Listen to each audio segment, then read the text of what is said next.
Shabbat Shalom. You know, when you travel, you meet people all over. And when you meet someone, you tend to ask them, so where are you from? And I was thinking, why is it that we're always asking people, where are you from? And the answer is that we're looking to make connections. We meet a strange person, we want to find something in common with them. So we say, where are you from? Maybe we're from a similar place. Maybe our roads crossed. Maybe we know people from the same area. It's a way to bond with another person. Human beings always seek connection, always seek bonding. In this week's Torah portion, two tribes, Gad and Reuven, say to Moses, we want to stay on the eastern side of the Jordan and not enter and settle in the land of Israel. And Moses acquiesces after making an agreement with them that they would go to battle with their brethren and only return after the land was conquered. But then Moses does something surprising. He says, fine, Gad and Reuven will stay on the eastern bank of the Jordan, outside of Israel, but in addition, half of the tribe of Manasseh will also stay with Gad and Reuven. And the question is, Manasseh's tribe never asked to be settled on the eastern bank. So why did Moses put half of their tribe on the eastern bank of the Jordan? And one beautiful answer is that Moses wanted to make sure that Jews living in the diaspora outside of Israel will always be connected to their brethren in Israel.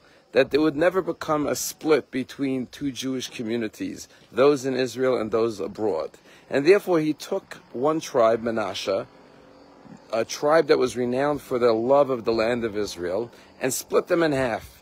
And by placing one half in Israel and one half outside of Israel, Moses was assuring that there would always be members of the family going back and forth from Israel to the eastern bank of the Jordan, which would always remain and establish a human link and a human chain and a human bridge and connection between Jews living in Israel and Jews living outside of Israel.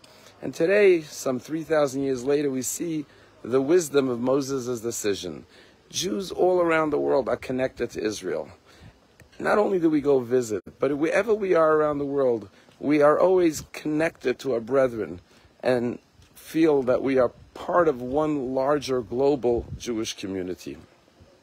As we go to this Shabbat, the Shabbat before we begin the 9 days that mourn the destruction of the temple, which came as a result of baseless hatred, we must learn the lesson of reestablishing strong bonds and connections between all Jews, all segments of Jews, all different Jews from different places and different backgrounds, both geographically, spiritually, or philosophically. We have to remember the message of Moses. We are one large Jewish community. And not only do we have to establish connections with Jews living afar or a distance, but sometimes you could be standing right next to your fellow Jew, but you have no human connection and bond and love, and bridge has to be made for a Jew standing right next to you, a fellow man standing right next to you, because it's not just a geographical distance. There could be an emotional, psychological distance between one Jew and another. And whenever we meet fellow Jews, we always say, where are you from? Because we know intrinsically that we are really one. It's an art, and there was a rabbi by the name of Rabbi David Shrink, renowned educator, and they tell a story that in his yeshiva, of course, there was a policy, a rule, that you're not allowed to smoke. One day he walks into one of the dormitory rooms and he sees one of the yeshiva boys smoking a cigarette. And listen to what Rabbi Shrink did. He said to this boy, you know, you're doing something wrong. You're smoking when you're not supposed to. But I also did something wrong. I walked into your room without knocking. And Jewish law says you shouldn't walk into a room without knocking. So I'll tell you what, he said to the young man.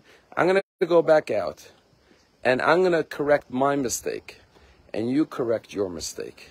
And he walked outside, waited a moment, knocked on the door. And when the boy said, come on in, he walked in, and of course, the boy was no longer smoking a cigarette. Instead of rebuking him, instead of focusing on what was wrong, he said, let's do it over again. Let's find what we have in common, that we both made a mistake. And by seeing each other's humanity, and by showing each other affection and love, we establish bonds of connection, and we learn the lesson of the 9 days, which is to treat each other with unconditional love. Have a wonderful Shabbat.